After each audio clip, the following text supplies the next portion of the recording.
படம் பார்த்து கெட்டு போறதுதான் பாளையத்தம்மனா. இந்த குழந்தைய உள்ள போட்டீங்க, இந்த குழந்தை இனி எங்களுக்கு தான் அப்படின்னு. சரி, ஒரு குண்டை போட்டுட்டாரு அவரு. இருக்காதியா ஒரு 10 நாள் ஒரு வெடிக்கும் போது இல்ல போட்டீங்க குண்டு எங்களுக்கு தான், நீங்க போங்கன்னு சொன்னீங்கன்னா ஐயோ கால கொடுமை. தம்பி அண்ணாமலை பேசுவார், ஊழல் லஞ்சம்லாம் பேசுவார். பாஜக ஆண்டுகிற மாநிலங்களில் ஊழல் லஞ்சம் இருந்ததா இல்லையா? கர்நாடகாவில் பிஜேபி ஆட்சி இழந்ததற்கு காரணமே ஊழல் தாங்கிறது உலகத்துக்கே தெரியும். மகாராஷ்டிராவில் 42 சட்டமன்ற உறுப்பினர்களுக்கு ஒரு சட்டமன்ற உறுப்பினருக்கு 30 கோடி கொடுத்து 42 உறுப்பினர்களை வாங்கி ஆட்சி அமைச்சது. அது ஊழலா லஞ்சம் கொடுத்ததா இல்லையா? இதையெல்லாம் ஏன் நீங்க பேச மறுக்கிறீங்க? நாங்களாவது பிச்சை எடுக்கிறோம், நீங்க பிச்சை எடுக்கிறீங்க. கூட்டணி வைக்கணும் அப்படின்னா எதுக்கு தனியா கட்சி ஆரம்பிக்கிறீங்க? எல்லாரும் எதுக்கு தனித்தனியா கட்சி வச்சிருக்கீங்க? இப்ப நீங்க கூட்டணிக்கு போறீங்க, எதுக்கு தனியா கட்சி வச்சிருக்கீங்க? எந்த கட்சியோட கூட்டணிக்கு போறீங்க? அந்த கட்சியில போய் சேர்ந்துட்டு போயிட வேண்டியதானே. தனித்தனியா கட்சிகள் எதற்கு? என்ன பிரச்சனை? எதுக்காக தனி கட்சி? அவர் 1000 இருந்தாலும் அவர் எனக்கு தம்பி, அதோட விடுங்க. அவரை போய் சும்மா அவனா இழுத்து கொண்டு வந்து நீங்க ஏன் திமுக உண்மையிலே யாருக்கு பயப்படுது? யாருக்கு பயப்படுது? அதிமுக கூட இல்ல, எனக்கு தான் அதை ஆடியோ ரிலீஸ் பண்ணும், அங்க போயிருச்சுங்க. ஒரு 2 பேர் நான் விரட்டி விட்டா அதை சேர்த்து வச்சுக்கிட்டு 2000 பேர் சேர்ந்தார்கள் கூண்டோட காலி. அது அப்படி இப்படின்னு ஏதோ பண்ணிட்டு அதை விட்டு தொலைங்க. நீங்க நான் பிறக்கும் போதே கருவில் இருக்கும் போதே இவன் தான் எதிரின்னு குறிச்சுதான் பிரசவமானேன். அதனால நீங்க இனிமேல் எனக்கு ஒரு எதிரி பிறந்து வர வேண்டிய தேவையில்லை, ஏற்கனவே பிக்ஸ். அதை போய் பேசிக்க வேண்டியதில்லை. ஒரு சட்டத்துறை அமைச்சர் சொல்றாரு கொலை பண்ணா நான் என்ன பண்ண முடியும்? காவலர்கள் 40 பேர் நிற்கிறாங்க அந்த வளாகத்தில். காவலர்கள் ஒரு விண்ணை நோக்கி சுற்றுக்கலாம், தரையில இலக்கு இல்லாம சுற்றுக்கலாம், பயந்து ஓடி இருப்பாங்க. அந்த காட்சியை பார்க்குற படிக்கிற பிள்ளைகள், பள்ளிக்கூடத்துக்கு போற பிள்ளைகள், கல்லூரிக்கு போற பிள்ளைகள், வீட்டில் இருக்கிற பெண்கள், அவங்கெல்லாம் என்ன நினைப்பாங்க? வேலை வெட்டிக்கு போற நம்ம பிள்ளைகள், அக்கா தங்கச்சி எல்லாம் தனியா பேருந்தில் போய் திரும்புற பெண்கள்லாம் என்னவா நினைப்பாங்க? இந்த நாடு எதை நோக்கி போய்கிட்டு இருக்குன்னு நினைப்பாங்க. இன்னைக்கு ஏழையா இருக்கிற சீமான், இல்லை ஏழையா இருக்கிற நீங்க நாளைக்கு அதானி அம்பானி ஆகலாம். ஆனா நான் அதானி அம்பானி ஆனாலும் நான் எவ்வளவு உயரத்துக்கு போனாலும் பறையன் தான். இது வலிக்குமா? வலிக்காது. நான் தான் முதலமைச்சர், சுகாதாரத்துறை அமைச்சர் மாதிரி பிரிச்சு 15-20 ஆண்டுகளா கொட்டிட்டு இருக்காங்க. ஒவ்வொரு முறையும் அதை போராடி தடுப்பது, அந்த பாரவுந்துகளை தடுக்கிறது, போராடுறது, இதை நாங்கள் அப்ப இருந்தே செய்து கொண்டிருக்கோம். அதுல பொள்ளாச்சி அந்த எல்லை பகுதியில் தான் அதிகமாக கொட்டிட்டு இருந்தாங்க. அப்புறம் நம்ம போராடி தடுத்து அது பிரச்சனையான போது அவங்களே நிலத்தை இங்கே வாங்கி 10 ஏக்கர் 5 ஏக்கர்னா அந்த நிலங்களில் கொட்டும்போது எங்கள் சொந்த இடத்துல கொட்டுறோன்ட்டாங்க. அப்போ ஒவ்வொரு முறையும் நீங்கள் அந்த கன்னியாகுமரி பகுதியில் கொட்டும் போதெல்லாம் நம்ம கட்சி பிள்ளைங்க போய் தடுத்து வண்டியை இரவுகளில் கூட தடுத்து சண்டை போட்டதெல்லாம் இருக்காது. வலைவெளியில் இருக்குது, நீங்கள் பார்ப்பீங்க. நம்ம அதிகபட்சமாக காவலர்கள்ட்ட நம்ம புகார் அளிக்க முடியும், ஆனால் எந்த நடவடிக்கை எடுக்கலை. ஒரு கேள்விதான், சோதனை சாவடிகளை தாண்டி தான் அந்த குப்பை வருது, அதை எப்படி அனுமதிக்கிறாங்கங்கிறதான் தெரியல. இப்போ நீங்கள் கேரளாவில் போய் நான் சொல்கிறதுக்காக போங்க, சும்மா சாதாரணமாக ஒரு போத்தலை தூக்கி அந்த சாலையில் போடுங்க, மக்களே வந்து உங்களை சண்டை போடுவாங்க, அடிப்பாங்க, இது பண்ணி திருப்பி எடுத்துகிட்டு போக சொல்லுவாங்க. நான் பல முறை பேசியிருக்கேன், பல மேடைகளில் குறிப்பிட்டு பேசி, என்னுடைய வளங்களை எல்லாம் வெட்டி எடுத்துகிட்டு போக அனுமதிச்சுட்டு அவங்களுடைய குப்பையை கொண்டாந்து கொட்டு.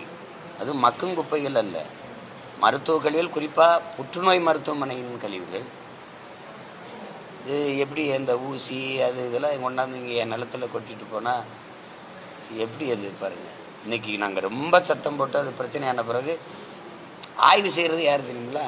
அந்த ஒரு அதிகாரிகள் வந்து அது ஒன்றும் ஆபத்தானது இல்லை அப்படின்னா அப்போ உன் ஊர்லேயே கொட்டிக்கலாம்ல. அதை நீ கடவுளின் தேசம்னா நாங்கள் என்ன கன்றாவி தேசமா? என் வளங்கள்லாம் உனக்கு வந்துடும், மலையை வெட்டி எடுத்துகிட்டு போயிடுவேன், மண்ணை எழுதிட்டு போயிடுவேன், குப்பையை கொண்டாந்து என்கிட்ட கொட்டிடுவீங்களா? இதை கேட்க வேண்டியது ஆள் யார்? கேட்டு தடுத்துருக்க வேண்டியது யார்?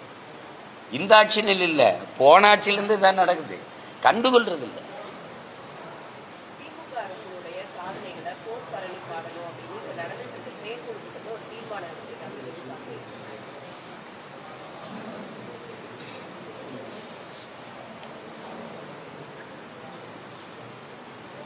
பாடட்டும், எப்படி அந்த பரணி எப்படி இருக்குதுன்னு பார்ப்போம். நம்ம கேட்போம் ஒரு தடவை, எப்படி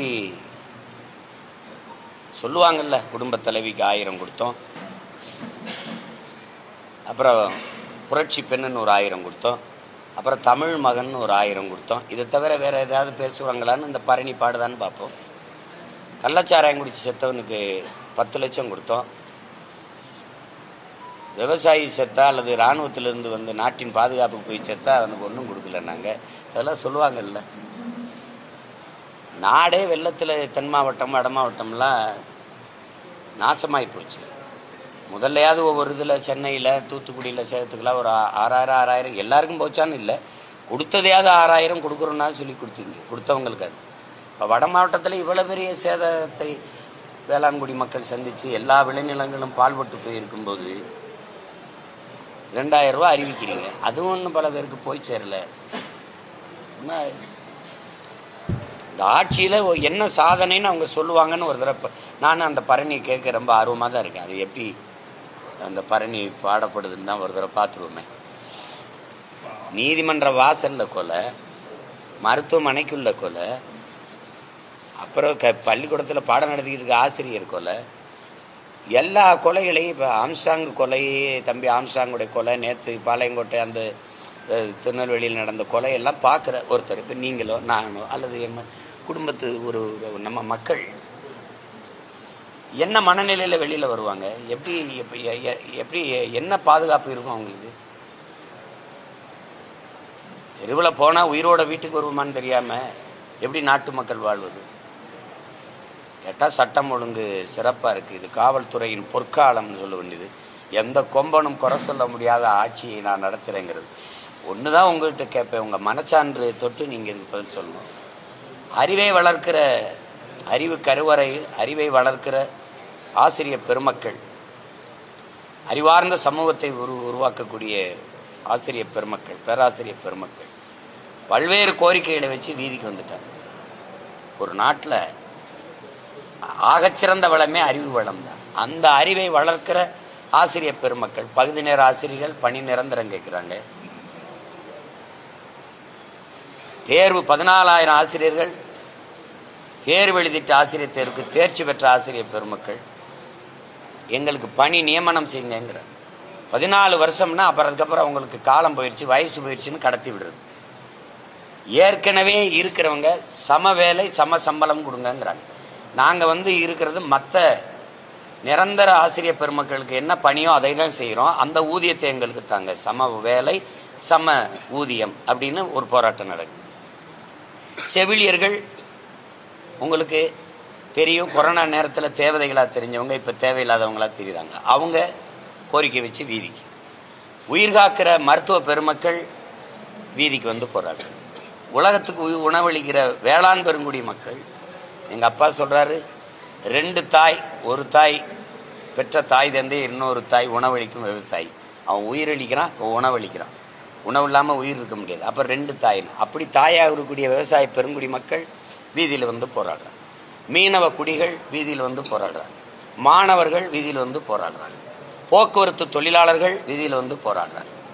அங்கங்கே எங்கள் நிலத்தை சிப்காடு தொழிற்சாலைக்கு பறிக்காதீங்க, எங்கள் வீட்டை இடிக்காதீங்க, எங்கள் நிலத்தை விமான நிலையம்னு பறிக்காதீங்க, விரிவாக்கத்துக்கு பறிக்காதீங்க, இப்படி போராடிக்கிட்டே இருக்கிறாங்க மக்கள் வீதிக்கு வந்து. ஆனாலும் நாங்கள் நல்லாட்சி கொடுத்துக்கிட்டு இருக்கோம் அப்படின்னு சொல்றத நீங்க எப்படி பார்க்குறீங்க? மக்களெல்லாம் வீதியில் வந்து கோரிக்கை வச்சு போராடுகிற நிலைக்கு தள்ளி விட்டுட்டு அந்த போராட்டத்தை எதிர்கொள்கிற துணிவு கூட அந்த ஆட்சியாளர்களுக்கு இல்லை, மறைக்கத்தான் செய்யறாங்க. மனச்சான்று சொல்லுங்க, எவ்வளவு வெள்ள பாதிப்புன்னு யாராவது வெளியில சொல்லியிருக்காங்களா? இல்லை எடுத்துத்தான் காட்ட விட்டுருக்காங்களா ஊடகங்களை? அங்கங்கே சின்ன சின்ன காணொலிகள் அங்கங்கே வாழுகிற மக்கள் அவங்கவுங்க அலைபேசியில் எடுத்து பரப்புனதை தவிர வேற என்ன வந்திருக்கு? எல்லாத்தையுமே மறைக்கிறது தான்.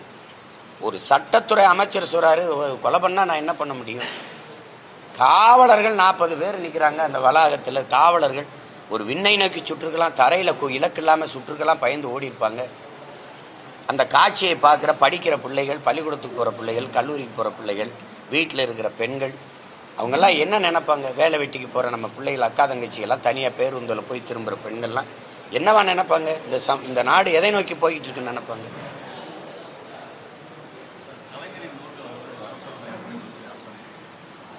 அவங்க அரசு, அவங்க நூல்.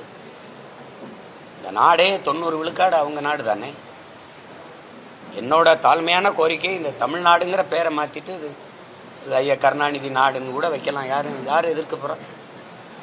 எதுக்கு அவர் பேரை வைக்கல? கழிப்பிடம் குடிப்பிடம், கழிப்பிடம் குடிப்பிடம் ரெண்டை தவிர எல்லாத்துக்குமே அவர் பேர் தானே வைக்கப்பட்டிருக்கு. வைக்கப்பட்டிருக்கா இல்லையா? வைக்கப்பட்டிருக்கா இல்லையா சொல்லு. இந்த நாட்டில் மற்ற எந்த இடத்துக்கும் அவர் வேற தலைவர்கள் பேரை வைக்க தகுதி பெற்ற தலைவர்களே இல்லையா? கியாபி விஸ்வநாதன் யாருன்னு உங்களுக்கு தெரியுமில்ல. அன்னைக்கு நாங்கள் வந்து வணக்கம் செலுத்திட்டு போனேன். எத்தனை இந்த அரசியல் தலைவர்கள் வந்து அவருக்கு வணக்கம் செலுத்தினாங்க? எல்லா அடையாளங்களையும் மூடிடணும். தமிழனுக்கு எது எது பெருமை இருக்கோ, எவன் முன்னோன்னு, எவன் அந்த மண்ணுக்கு மக்களுக்குமா உழைச்சி போராடி செத்த பெருமை மிக அடையாளங்கள் இருக்கோ அதையெல்லாம் மூடிடணும். பெரியாருக்கு பின்னாடி தான் எங்க இனத்துக்கு வரலாறு. அதுக்கு முன்னாடி எங்களுக்கு எழுத படிக்க தெரியாது, எங்களுக்குன்னு ஒரு வாழ்க்கை இல்லை, வரலாறு இல்லை. உலகமே சொல்லுது முதல் குடி தமிழ் குடி, முதல் மொழி தமிழ், 50,000 ஆண்டுகளுக்கு மூத்த ஒரு இனம்னு. நீங்க 50 ஆண்டுகளுக்கு பின்னாடி தானே என் வரலாறே சொல்றீங்க. இப்ப அதை விட்டுட்டு இப்ப நூலகமா ஐயா கருணாநிதி தான், பேருந்து நிலையமா ஐயா கருணாநிதி தான். எதுன்னு சொல்லுங்க, என்னன்னு சொல்லுங்க. ஜல்லிக்கட்டுக்கு ஒரு இதா, அது ஜல்லிக்கட்டு வளாகத்துக்கு அவருக்கு என்ன சம்பந்தம் இருக்கு? எல்லாத்துக்கும் அவர் பேர் தான். பல்நோக்கு மருத்துவமனையா, அதுக்கு அவர் பேர் தான்.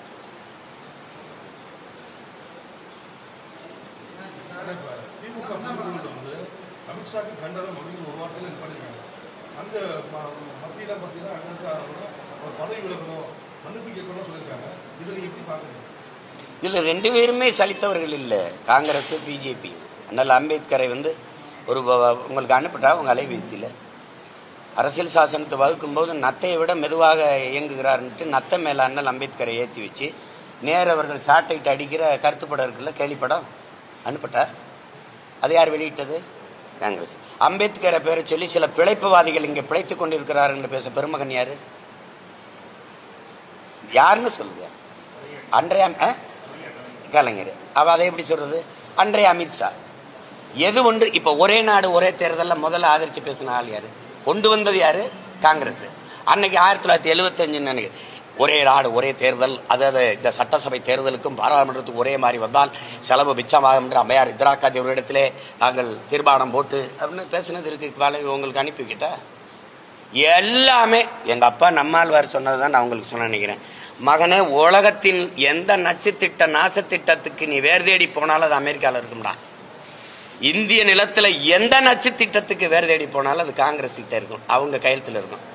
தமிழ்நாட்டில் எந்த நாசகார திட்ட நச்சு திட்டத்துக்கு வேறு தேடி போனீங்கனாலும் அது ஐயா கருணாநிதி கையெழுத்தா இருக்கும், திமுக கையெழுத்தா இருக்கும். இது ஏதாவது ஆதாரபூர்வமா எடுத்து அனுப்பணும்னாலும் நான் உங்களுக்கு சேகரிச்சு அனுப்பிவிடுவேன்.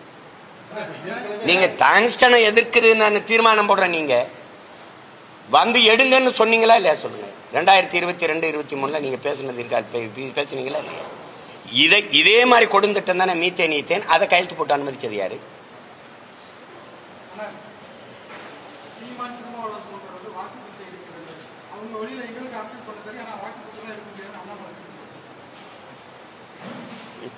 நாங்களாவது பிச்சை எடுக்கிறோம், நீங்க பிச்சு பிச்சை எடுக்கிறீங்க.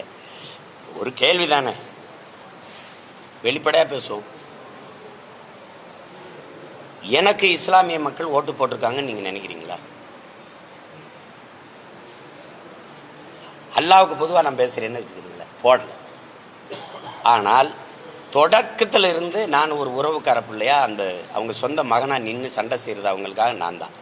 ஏன்னா எனக்கு வந்து எங்க தாத்தா காகிதம் இல்லத்தும் எங்க அண்ணன் பழனிபாவன் தான் என் முன்னத்தி ஏறு. இப்போ அந்த இடத்துல வந்து நான் ஓட்டுக்காக நிக்கிறதா இருந்தா இதையெல்லாம் யோசிக்க மாட்டேன். நான் நாட்டுக்காக நிக்கிறதுனால நீ போடு போடாம போ, என் பிறவி கடமை நான் செய்வேன்னு செய்கிறேன்.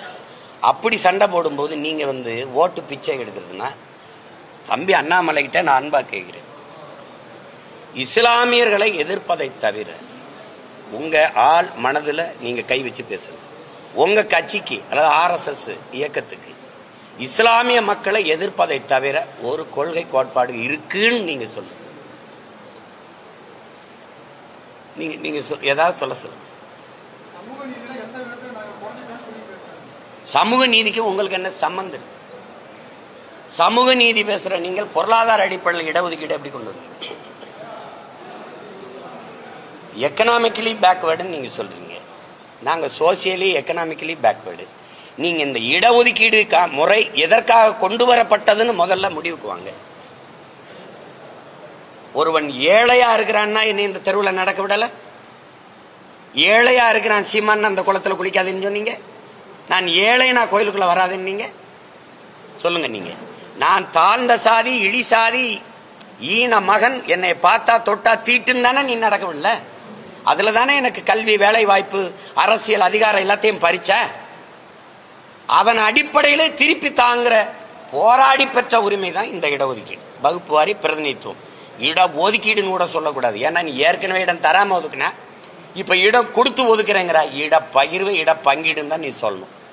இந்த ரிசர்வேஷன் கோட்டா போராடி பெற்றது இதுக்காக தான். திருப்பி நீ எக்கனாமிக்கலி பொருளாதாரத்துல பின்தங்கிட்டான்னா பொருளாதார அளவுகள் மாறுமா மாறாதா? இன்னைக்கு ஏழையா இருக்கிற சீமான் இல்ல ஏழையா இருக்கிற நீங்க நாளைக்கு அதானி அம்பானி ஆகலாம். ஆனா நான் அதானி அம்பானி ஆனாலும் நான் எவ்வளவு உயரத்துக்கு போனாலும் பறையன் தான். இது வலிக்குமா? வலிக்காது. நாட்டின் முதல் குடிமகன் ராம்நாத் கோவிந்த் கோயிலுக்குள்ள போக முடிஞ்சதா? எங்க அப்பாவே சான்று. ஆக பெரிய இசை மேதைலாம் சொல்லக்கூடாது. இசை இறைவன், இசை அவதாரம். அவருக்கு நீங்க நாடாளுமன்ற ஒரு ராஜ்யசபா உறுப்பினர், மாநிலங்களவை உறுப்பினராக கொடுக்கும்போது PT உஷாவுக்கு, அப்பா இளையராஜாவுக்கு, இன்னொருத்தருக்கு யாருக்கோ கொடுத்துட்டு இந்த விளையாட்டு வீராங்கனைக்கு ஒன்று கொடுத்துருக்கோம். அப்பாவை கொடுக்கும்போது அவங்க என்ன பண்ணுறாங்க, தலித்து ஒருவருக்கு கொடுத்துருக்கோன்ற இருக்கு. செய்தியில் வேணா நீங்க பார்க்கலாம். எங்க அப்பாவுக்கு தகுதி பார்த்து கொடுத்தியா, தலித்தும் கொடுத்தியா? அப்ப இவ்வளவு உயரத்துக்கு போய் தொட்ட ஒரு மகனுக்கே நீ சாதிய மேல அந்த இழிவை நீ போக முடியல, நீ எடுக்க மாட்டிய. அப்புறம் நீ சமூக நீதி எப்படி பேசுற? நீ என்ன உனக்கு சமூக நீதி இருக்கு? சமகால நீதி கூட கிடையாது. சாதி வாரி கணக்கெடுப்பு எடுக்குமா பிஜேபி? எடுக்க சொல்லுவாரா என் தம்பி அண்ணாமலை? எடுக்க சொல்லுவாரா? சொல்லுங்க. எடுக்குமா? காங்கிரஸ்ல சகோதரர் ராகுல் காந்தி இப்ப பேசுறா அப்படி. ஏன்னா நேத்தான் கட்சி ஆரம்பிச்சு இப்பதான் எதிர்கட்சியா வந்திருக்க மாதிரி பேசுற. எடுக்க மாட்டார்கள். பெரியார் பேரை சொன்னவர்களே எடுக்கலையே. இங்க எதுக்கு? இவங்களுக்கு என்ன சமூக நீதி இருக்குது தம்பி? ஒரு கோட்பாடு தான், எண்ணி கொடு, எடுத்து கொடுக்காத, அள்ளி கொடுக்காத, அளந்து கொடு. இதான கோட்பாடு. நீ கொடுக்கறதுக்கு நீ யாரு? முதல்ல 10 பேர் இருக்க வீட்டுக்கு 10 பேர் சாப்பாடு அனுப்பு. அங்க 100 பேர் சாப்பாடு அனுப்பாத. 100 பேர் இருக்கிற இடத்துக்கு 100 பேர் சாப்பாடு அனுப்பு. 10 பேர் சாப்பாடு அனுப்பாத. இதுதான் நீதி. மாறி அனுப்புனா அநீதி. அதான் இங்க நடக்கிற சண்டை. அது தெரியாம நீங்க சமூக நீதிக்கு நாங்க என்னைக்கு எதிர்த்தோம்னா நீங்க என்னைக்கு ஆதரிச்சிருக்கீங்க சொல்லுங்க. இல்ல நீங்க சொல்றது ஓட்டுக்காக நானும் எங்க அண்ணன் திருமாவளவனும் ஐயா, நான் எங்க அப்பா பாஷாவுக்கு நான் ஒரு மூத்த மகன் போல நான் போயிட்டேன் ஒரு கடமைச்சு. எங்க அண்ணன் வரல, வன்னியரசு தம்பி அனுப்பிட்டு இரங்கல் அறிக்கை விட்டேன். நீங்க எதுக்காக அவ்வளவு ஆயிரக்கணக்கான மக்களை கூட்டி வச்சு போராட்டம் நடத்தினீங்க? பாஷா எங்க அப்பா கொண்டு வச்சது தப்பு, அதுல 50 பேர் செத்துட்டாங்க, தப்பு. குஜராத்தில் பல ஆண்டுகளை கலவரம் நடத்தி ஆயிரக்கணக்கான மக்களை கொண்டு குவிச்சது யாரு? அது யாரு? அப்போது அந்த நாட்டை மாநிலத்தை ஆண்டு கொண்டிருந்த முதல்வருக்கும் உள்துறை அமைச்சருக்கும் தெரியாமலே, உள்ளாட்சித்துறை அமைச்சருக்கும் தெரியாமலே நடந்துருச்சா?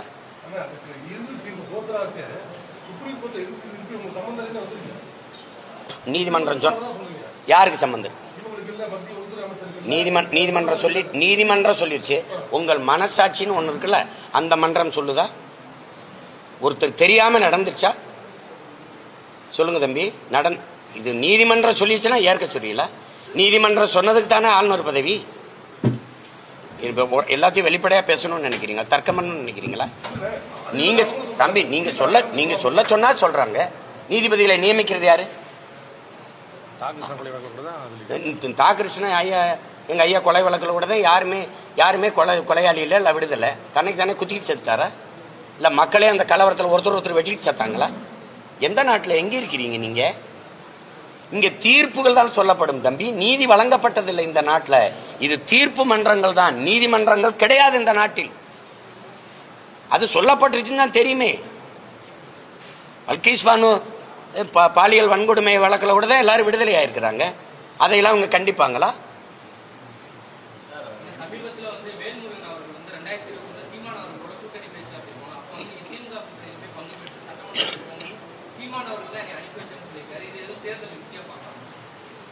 அப்படிலாம் அலைபேசியில் பேசிக்கிட்டதான்.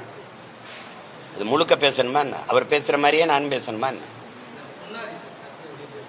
சரி, அவர் சொல்லிட்டார்ல, தொடங்கிட்டார்ல, நான் முடிக்கிறேன். அதாவது அவர் எங்கள் ஐயா விட்டு பிரிஞ்சு வர்றதுக்கு ஒரு இது பண்ணும்போது, அப்போ கட்சி ஆரம்பிக்க போகும்போது எங்கள் அண்ணன் என்கிட்ட சில வேலைகளை கொடுத்து அனுப்பும்போது, குளத்தூர் மணியன்னா எங்கள் மாமா சாகுல் ஹமீது, அவர், நாங்கள் 4 பேரும் அவர் வீட்டில் உட்காந்து பேசணும். அப்போ நான் எங்கள் அண்ணனை தலைமையேற்க கூப்பிட்டேன். யார? என்னால், நான் சின்ன பையன், இப்போ இருக்கிறது இல்லை, 15 வருஷத்துக்கு முன்னாடி சில வேலைகளை கொடுத்து அனுப்பும்போது எங்கள் தலைவர், அதை நான் எனக்கு ஒரு என்ன இருந்தாலும் அச்சம் இருந்தது, நமக்கு இப்போ அனுபவம் இல்லை அப்படின்னா போய் அவரை கூப்பிட்டேன். நான் மூத்தவரைன்னு தான் கூப்பிடுவேன் எங்கள் அண்ணனை. அவர், நான் ரொம்ப நாளாக இதில் இருந்துட்டேன், நீங்கள் பண்ணுங்க, நான் வேணா பின்னாடி இருந்து பண்ணேன், குளத்தூர் மணி என்ன இது பண்ணிட்டேன். எங்கள் மாமா எனக்கு முழு ஆதரவு, சாகுல் ஹமீது. அப்போ என் ரத்தம் தானே கூப்பிடுவேன், நீங்கள் வா, நீ எனக்கு, ஏன்னா நீ 2 முறை எம்எல்ஏ இருந்துட்டேன், உனக்கு இந்த அரசியல் தெரியும், நீ இது பண்ண. இல்லை ரத்தம், நான் எப்படி போடுறது, நான் இருக்கேன், நான் பின்னாடி இருந்து எல்லா உதவியும் செய்கிறேன்ட்டார். அப்புறம் நான் வழி இல்லாமல் இதை தொடங்கிட்டேன். அந்த சூழல்லாம் அவர் வெளியில் வர்றதுக்கு பல காரணங்கள் இருந்தது. திருப்பி எங்கள் ஐயா போய் காங்கிரஸ் திமுக கூட்டணி வைக்கும்போது வெளியில் வான்னு சொன்னேன். அப்போ அவர் வரல. அதுக்கப்புறம் அவர் ஏதோ ஒரு சூழ்நிலை வெளியில் வந்த பிறகு போய் கூப்பிட்டேன், நீங்கள் வாங்க எங்கள் தலை, சரி வா நம்ம கூட சேர்ந்து எல்லாம் செய்யலான்னு. அவர் வரல. அதுக்கப்புறம் தனி இயக்கம் கண்டுட்டார். ஆனாலும் நாங்கள் எங்கள் உறவு அப்படியே தான் போயிட்டு இருந்துச்சு. அப்போ ஒரு நேரத்தில் நான் வீட்டில் இருந்தால் இப்போ அழைச்சி பேசினார், ரத்தன் அந்த மாதிரி தினகரனோட கூட்டணிக்கு போகலாமான்னு கேட்டார். அவருக்கு இது என்னன்னா எம்எல்ஏ ஆகணும், எம்எல்ஏ இருந்தவர் சட்டமன்ற உறுப்பினர் ஆகலைன்னா எனக்கு பாதுகாப்பு இருக்காது, கட்சியை வளர்த்து கொண்டு போகிறது கடினம், அதனால நான் ஆகணும், அதுக்கு என்ன பண்ணுறது, நான் தினகரனோட கூட்டணி போகணுமான்னு. இப்போ எம்எல்ஏ ஆகணுங்கிறத அவர் விருப்பமாக இருந்தது. அப்போ நான் சொன்னேன், நீ எம்எல்ஏ ஆகுதுன்னு நீங்கள் முடிவு எடுத்துட்டீங்கன்னா இப்போ தினகரன் கூட போக வேணாம், அவர் கூட வேணாம், அதுக்கு நீங்கள் திமுக கூட போகலாம். அப்படியே விமர்சனங்கள் வந்தால் அது அப்புறம் பார்த்துக்கலாம், அதுதான் சரியாக இருக்குன்னு நீ விரும்பிட்டீங்கன்னா நீங்கள் அங்கே போங்கன்னு சொன்னது உண்மை. நான் சொன்னேன். அப்போ சொன்னார், இல்லை நான் ஒருத்தர் இருந்தால் தான் நல்லது, யாருமே ஒன்றும் இல்லாமல், சரி உங்கள் விருப்பம் போங்கன்னு சொன்னேன். அது நான் சொன்னேன். அவர் தினகரன் கூட போகிறேன்னாரு, அதை சொல்லலைன்னு சொல்லியிருக்கணும்ல அவர், அதுக்கு நீ இங்கேயே போகலாம்னு நான் சொன்னேன். அது சொன்னேன். அது போயிருந்தா அவர் அது என்ன ஆயிருக்குன்னு உங்களுக்கு தெரியும். அது வேணாம், நீங்கள் இங்கே போங்கன்னு நான் தான் சொன்னேன்.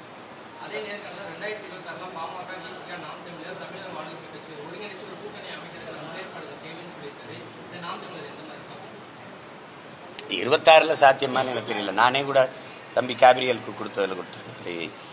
யார் ஒருங்கிணைக்கிறது? யார் கேட்பா? சரி, நான் கேட்பேன், வேற யார் கேட்பா?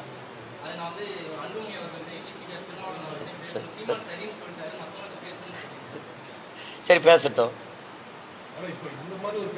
பேசட்டும்.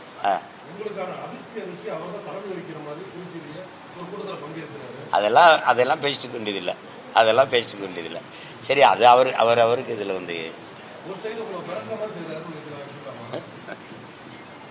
சும்மா இதெல்லாம் எப்படி ஓடுற நதி வெறும் பூக்களை மட்டுமா தூக்கிட்டு ஓடும்? இல்லை, அதெல்லாம் இருக்கு, அதை விடுங்க.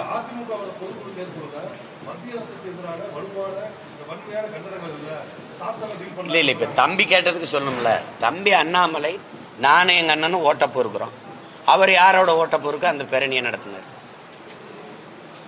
நாங்க 2 பேரும் இஸ்லாமிய மக்களின் ஓட்ட பொறுக்க. அதுல வெளிப்படையா சொல்றேன், என் தலைவன் மேலே ஆணையா சொல்றேன், அவங்க எனக்கு ஓட்டு போட்டதில்லை, இதுவரை போட்டதில்லை, இனி போடுவாங்களாங்கிறது அவங்களுக்கு தான் தெரியும். அவங்க 5 கடமையில 6வது கடமை திமுகவுக்கு போடுறதுன்னு முடிவு எடுத்துட்டு இருக்கும்போது, இறை தூதரே திமுகவுக்கு போடாதீங்கன்னாலும் நீங்க இறை தூதரே இல்லைன்னு என் மக்கள் சொல்லுவாங்களே ஒழிய, அது அவங்கள பொறுத்த வரைக்கும் நல்லா பிஜேபியின் பி டீம். ஏ டீம் யாருன்னு கேளுங்க. நான் பி டீமா ஏன் ஆனேன்? ஏ டீம் திமுகவா இருக்கிறதுனால நான் பி டீம் ஆயிட்டேன். அதுதான் உண்மை. நீங்க உங்களுக்கு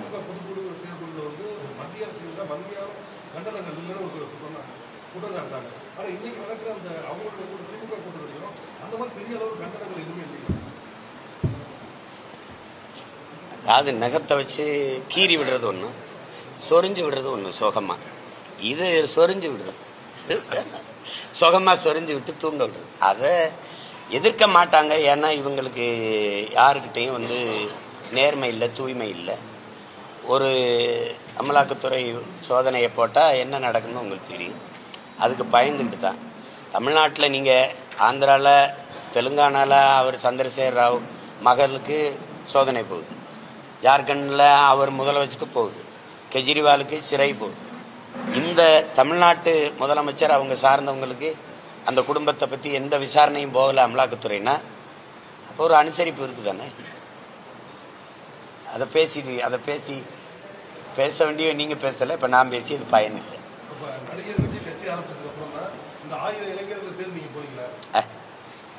மாவரை போய்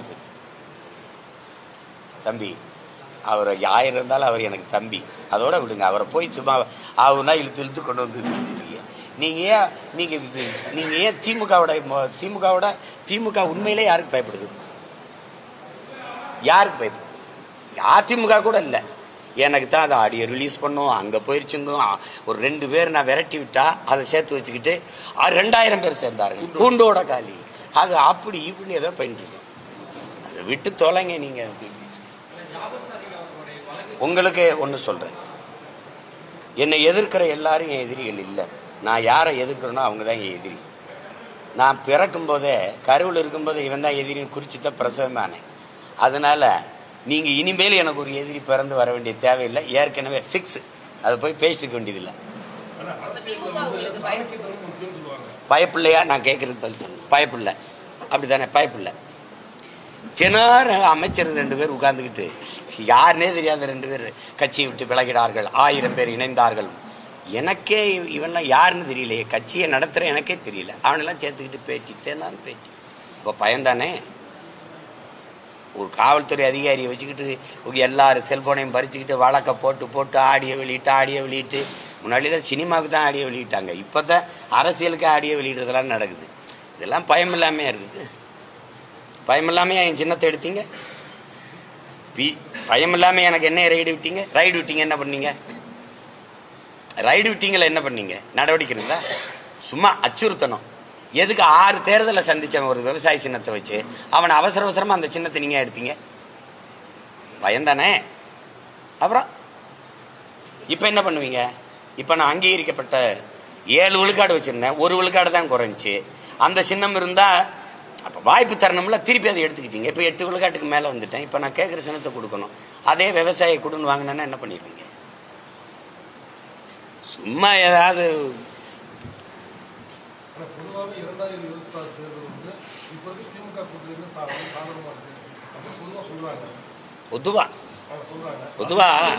பொதுவா குடுகுடுப்பக்காரன் என்னைக்காவது கெட்ட காலம் பிறக்குதுன்னு அடிப்பானா? அவன் எல்லாத்துக்கும் நல்ல காலம் தான் பிறக்கும். வீட்டில் அப்பா செத்து அழுதுகிட்டு இருந்தாலும் வீட்டு வாசல் நின்று நல்ல காலம் பிறக்குது தான் அடிப்பான். வேணா நீங்க வேணா பாருங்க. எதுக்காக சாதகமா இருக்கு? ஆக சிறந்த ஆட்சியை இதுவரைக்கும் இருந்த முதலமைச்சர்களே தி ஒஸ்ட் சீஃப் மினிஸ்டர் இவர் தான். ஆட்சி தான். இது யாராவது ஏதாவது எடுத்து சொல்லுங்க.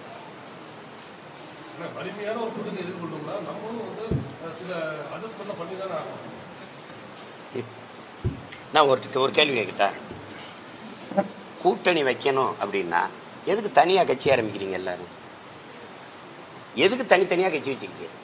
இப்ப நீங்க கூட்டணிக்கு போறீங்க, எதுக்கு தனியா கட்சி வச்சிருக்கீங்க? எந்த கட்சியோட கூட்டணிக்கு போறீங்க? அந்த கட்சியில போய் சேர்ந்துட்டு போயிட வேண்டியதானே? தனித்தனியா கட்சிகள் எதற்கு? என்ன பிரச்சனை? எதுக்காக தனி கட்சி? எதுக்கு தனி கட்சி? தனித்தனி வியாபாரமா இல்ல தனித்தனி லட்சிய கட்சி? எதுக்கு கட்சி கேட்டா கட்சியை காப்பாற்றணும். கட்சியை காப்பாத்துறது உங்களுக்கு லட்சியம் ஆகி போனால் எந்த லட்சியத்தை காப்பாற்ற கட்சி ஆரம்பித்தீர்கள்? பதில் யார்கிட்ட இருக்கு? கூட்டணிக்கு போனா கூடி கொள்ளையடிச்சா சரியாயிருமா? எந்த கட்சியோட கூட்டணிக்கு போவீங்க? எதுக்கு கட்சி ஆரம்பிச்சீங்க? இந்த கட்சிகள் இருந்து மாற்று, இந்த கட்சியெல்லாம் சரியில்லை, மக்களுக்கு ஏதாவது நல்லது செய்யணும்னு திருப்பி அந்த கட்சியோட சேர்ந்து என்ன நல்லது செய்வீங்க?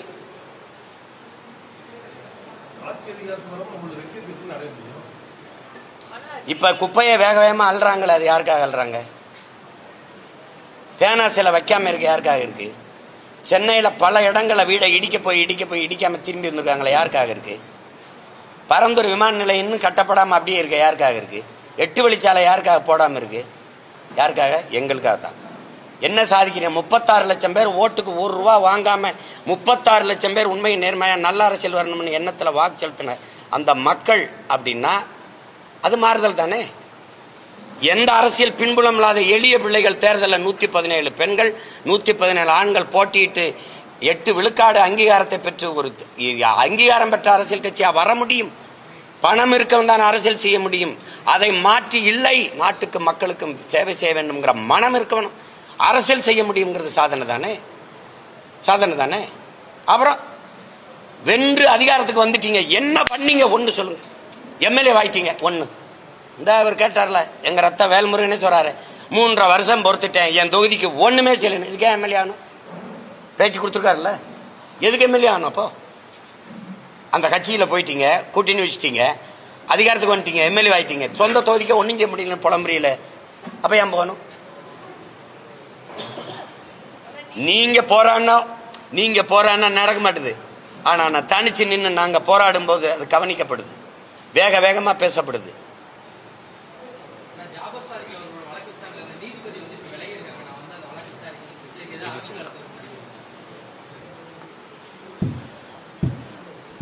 நான் அப்படி தெரியல.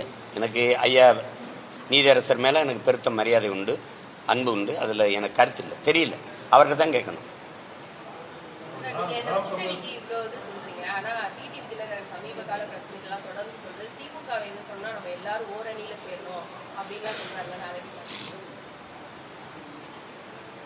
திமுகவுக்கு ஆதரவு. திமுகவுக்கு ஒரு தங்கச்சி நீண்ட காலமா இதை விட்டா இது, இதை விட்டா இது, பிசாசை விட்டா பேய், பேயை விட்டா பிசாசு, இது ரெண்டும் தான் மாறி மாறி. மிளகா திங்கன்னு இல்லை சவுக்கடி வாங்கணும். சவுக்கடி ஒரு 5 அடி தாங்க முடியல, மிளகா கடிக்கிறது, மிளகா காந்தது திருப்பி சவுக்கடி, இதுதான் நடக்குது. இப்ப நீங்க இங்க ஒரு மாற்றம்னா திருப்பி திருப்பி இந்த கட்சிகளுக்கு போயிட்டு மறுபடியும் கூட்டணி ஒரே இடத்துல செஞ்சீங்கன்னா எந்த கட்சியோட சேருவீங்க? இப்ப ஐயா டிடிவி தினகரன் ஏடிஎம்கே சேருவாரா? ஏடிஎம்கே அவர் கூப்பிடுறாரா? அவரோட இவர் வரணுமாமா?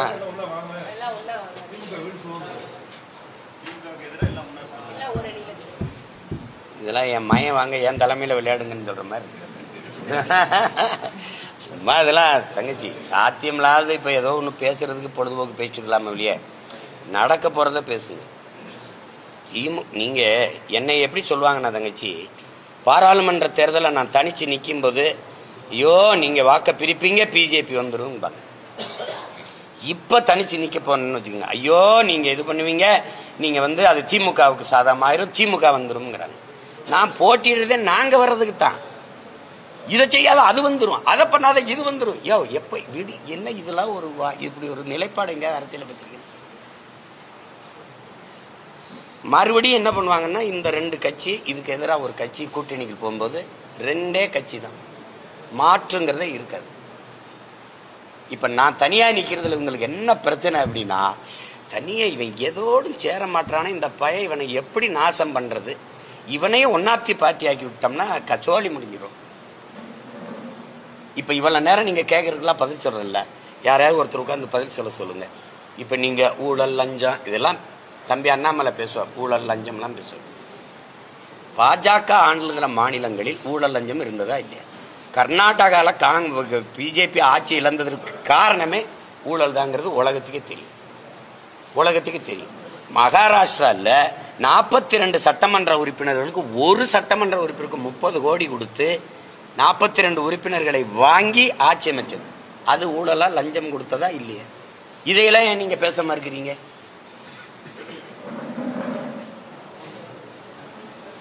அது கொடுமை. இங்கக்கு செய்தி இதுல தொலைக்காட்சியில வருது, யாராவது எடுத்து பேசுறீங்களா? சிறை கைதிகள் தயாரிச்சிருந்த பொருளை 14 கோடி நீங்க ஊழல் பண்ணிருக்கீங்க. சிறை கைதிகள் தயாரிச்சு ஊறுகாய், பருப்பு பொடி, உரை இதெல்லாம் தயாரிச்சு அவங்க உள்ள இருந்து செய்வாங்க. என்னன்னா, நான் இருக்காத சிறைகள் 1-2 தான் இருக்கு தமிழ்நாட்டுல, எல்லா சிறையிலும் இருந்திருக்கல. அவங்க தயாரிச்சு கொடுக்கறதுல அதுல வந்த வருவாயில 14 கோடி ஊழல் நடந்திருக்கு அப்படின்னா அது ஒரு தோராய கணக்கு தான். 14 கோடிங்கிறது நடந்திருக்கலாம்ங்கிறாங்க, அது கூட கூட நடந்திருக்கலாம்.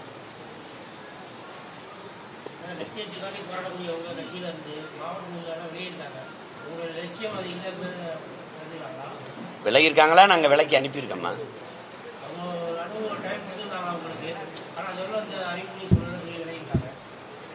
பரவாயில்ல.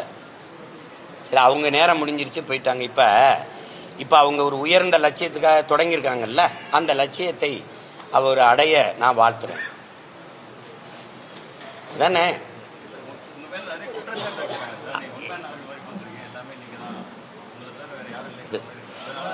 கட்சிக்குள்ள மதிப்புனா எப்படி கொடுக்கறது தங்கச்சி? நீங்க என்னவா பேட்டி கொடுத்தீங்க? பேட்டி கொடுக்கும்போது நான் மண்டல செயலாளர், நான் மாவட்ட செயலாளர், அதை விட என்ன உனக்கு மதிப்பு கொடுக்கணும்? அதை விட என்ன மதிப்பு கொடுக்கணும்னு சொல்லுங்க. எப்படி கொடுப்பீங்க?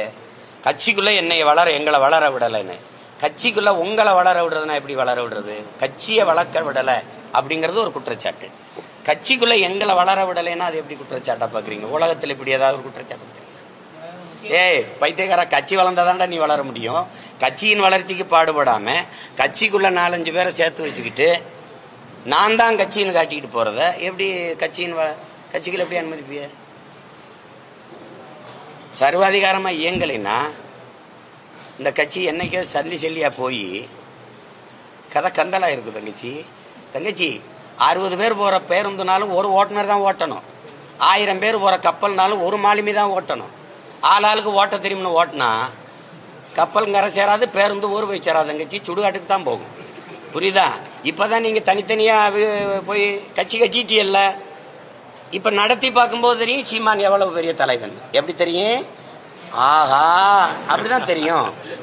இப்பதானே தெரியும் நான் யாருன்னு. உங்களுக்கு புரியுதுன்னு நினைக்கிறேன். அதனால ஆசீர்வதித்து வாழ்த்தி அனுப்புறேன். போங்க, மகராசனா இருங்க. நீங்க எல்லாரும் குறை சொல்லிட்டிய, அதே திருப்பி நான் உங்களை எல்லாம் பார்த்து ஒரு குறை சொன்னா எவ்வளவு நேரம் ஆகும்? என்னை பத்தி சொல்ல உங்களுக்கு எல்லாம் குறை இருந்த மாதிரி உங்களை பத்தி சொல்ல எனக்கு குறை இருக்குமா இருக்காதா? இப்ப இது இந்த இடத்துல இருக்கிற எனக்கு அது சரியா இருக்குமா? சரி, எது சரியோ அதை செய்யுங்க, அவ்வளவுதான்.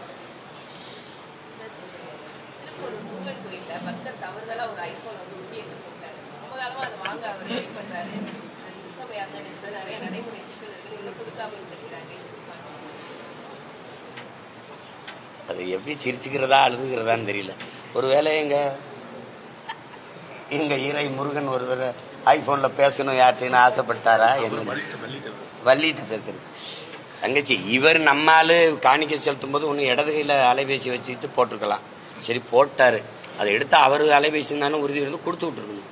அதுக்கு என்ன இது முறை இருக்கு, ஒழுங்கு இருக்கு? அதுல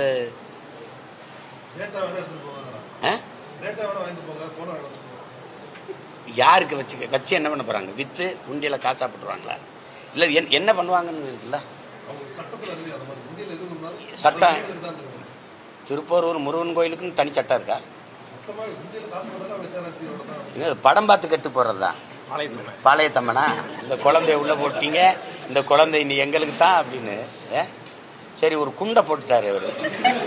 இருக்காதியா ஒரு 10 நாள் ஒரு வெடிக்கும் போது இல்ல போட்டீங்க குண்டு எங்களுக்கு தான், நீங்க போங்கன்னு சொன்னீங்கன்னா ஐயோ கால கொடுமை.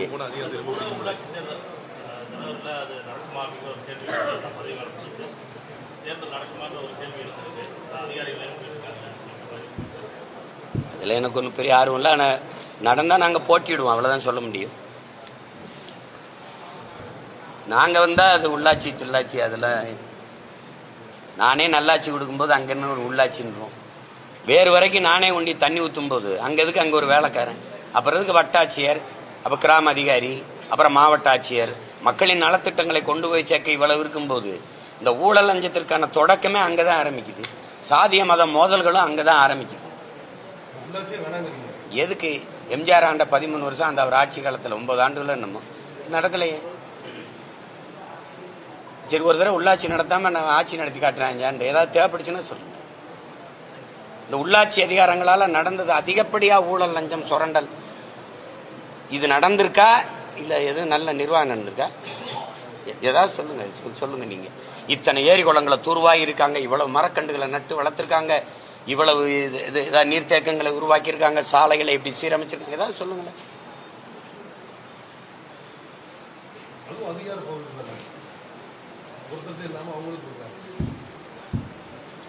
அதான் வேறு வரைக்கும் போய் கொள்ளையடிக்கிறது. அப்புறம் எதுக்கு மாவட்ட ஆட்சியர் வச்சிருக்கீங்க? வட்டாட்சியர் எதற்கு? VA1 ஒன்று போட்டிருக்கீங்களா, கிராம அதிகாரிகள், அவங்கெல்லாம் அதுக்கு ஒரு கொடுமை.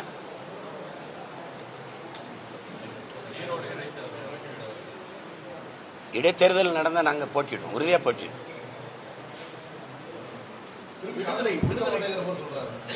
யாரு யாரு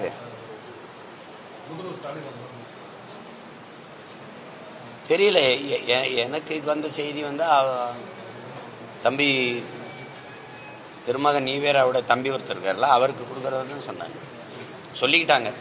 அது அவங்க முடிவு, அவங்க கூட்டணி, அவங்க என்ன முடிவு எடுப்பாங்கன்னு நமக்கு தெரியாது. நாங்க போட்டிடுறோம்.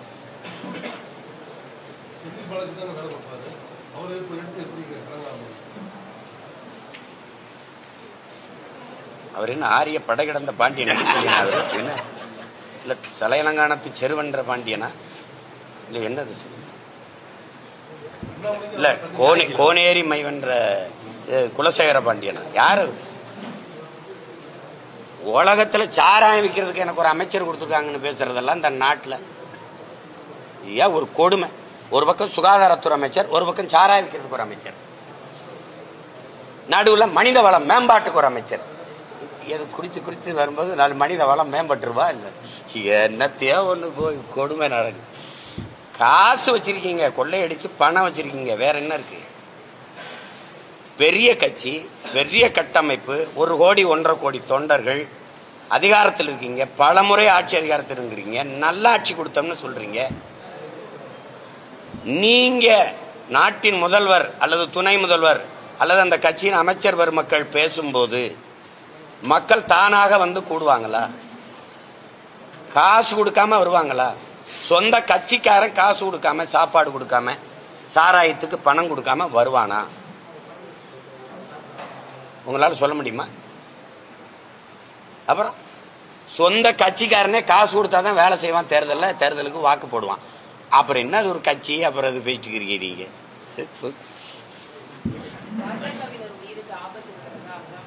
பாஜகவினராலதான் நாட்டு மக்களுக்கு ஆபத்து இருக்கு. சும்மா 19 ஆபத்து இருக்குன்னு சொல்லிட்டு கூடாது. யாரால யாருக்கு ஆபத்து? என்ன ஆபத்து? உளவுத்துறை யார்கிட்ட இருக்கு? ரா யார்கிட்ட இருக்கு? இன்டெலிஜென்ஸ் வச்சுக்கிறீங்க, ரா வச்சுக்கிறீங்க, எல்லாம் வச்சுக்கிறீங்க, விஜிலன்ஸுங்கிறீங்க, அதுன்றீங்க, இதுன்றீங்க, அவ்வளவு பெரிய ராணுவ படை வச்சுக்கிறீங்க. எங்க உயிருக்கு ஆபத்துங்கிறீங்க. ஏன் நாட்டாளுற பெருமக்கள் உங்களுக்கே ஆபத்துனா சாதாரண எங்களுக்கு என்ன என்ன என்ன நிலைமை? சும்மா வாய்க்கு வந்ததை பேசிட்டு கூடாது தங்கச்சி. ஆபத்துனா யாரால ஆபத்து? எதனால ஆபத்து? ஆபத்துனா ஏன் நடவடிக்கை எடுக்கல? தீவிரவாதி ஊடுருவிட்டார்கள்னு பேசுறதுக்கு ஒரு நாட்டில் எதுக்கு இவ்வளவு கட்டமைப்பு, இவ்வளவு அதிகாரம்? தீவிரவாதி ஊடுருவும் போது என்ன பண்ணிட்டு இருந்தான்னு கேட்டா பதில் வச்சிருக்கியா? ஒரு வாயில் காவலன்னு நீங்க எதுக்கு போடுறீங்க? வாட்ச்மேனை திருடன் வரும்போது தடுத்து பிடிக்கவா, வந்து திருடிட்டு போகும்போது விரட்டி பிடிக்கவா? சொல்லுங்க, நீங்க எதுக்கு போட்டிருக்கீங்க? சும்மா வந்து சொல்றது எங்களுக்கு பாதுகாப்பு. நாட்டின் பிரதமரே எனக்கு இப்ப உயிருக்கு ஆபத்துங்கிறாரு. அப்ப அவருக்கு கீழே வாழ்ற குடிமக்கள் எங்க உயிருக்கு என்ன பாதுகாப்பு இருக்கும்? சும்மா ஏதாவது பழி போடுறது. யாரால ஆபத்துன்னு சொல்றதுன்னா இஸ்லாமியர்களால ஆபத்து. இஸ்லாமியர்களுக்கு வேலையே தினம் கொண்டுகிட்டே வர்றதுன்னா உங்களுக்கு ஒரு கோட்பாடு இருக்கா? பிஜேபி RSSக்கு ஒரு கோட்பாடு இருக்கா? எதுலயாவது உறுதியா இருக்கீங்களா? நாட்டில் அதிகப்படியா ஏற்றுமதி செய்யற கறி எது தங்கச்சி? மாட்டுக்கறி.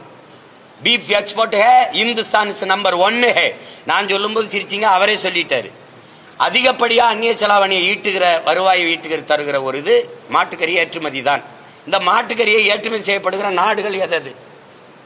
யாராவது சொல்லுங்க. அவ்வளவும் இஸ்லாமிய கிறிஸ்தவ நாடுகள். மறுக்கிறீங்களா, ஏற்கிறீங்களா? அப்ப இஸ்லாமியனுக்கு கறி அனுப்பி விடுவ, ஊட்டி விடுவ, கிறிஸ்தவனுக்கு கறி அனுப்பி விடுவ, அவன் கொடுக்கிற காசை வச்சு இது பண்ணுவ. அதே கறியை உள்ளவன் சாப்பிட்டா கொண்டு விடுவ. இது ஒரு சட்டம். நான் மாட்டுக்கறி சாப்பிட்றத விட்டுறேன், என் உணவை உறுதி செய்.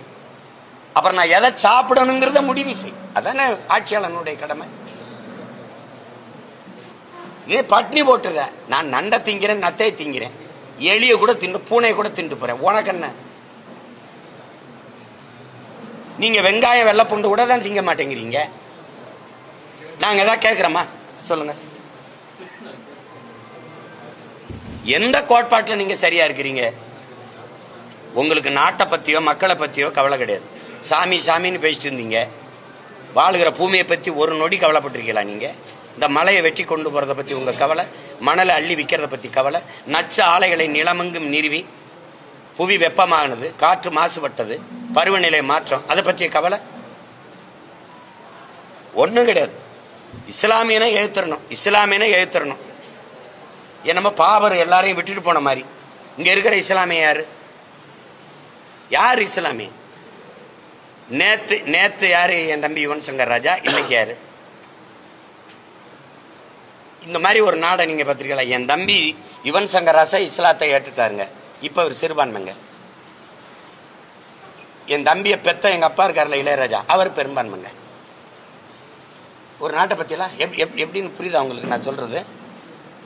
ஏஆர் ரஹ்மான் இருக்காருல்ல என் அன்பு சகோதரர், அவர் சிறுபான்மைங்க. அவருடைய சொந்த அக்கா பையன் இருக்காருல்ல என் தம்பி ஜிவி பிரகாஷ், அவர் பெரும்பான்மைங்க. இந்த கொடுமை உலகத்துல இந்த நாட்டை தவிர ஏதாவது எங்கேயாவது இருக்கா பத்தியில? மதத்தை வச்சு மனிதத்தை கணக்கிடுறது உலக நாட்டுல எந்த நாட்டு வரலாறுல இல்ல. இந்த நாடு ஒண்ணுதான். கொடுமை.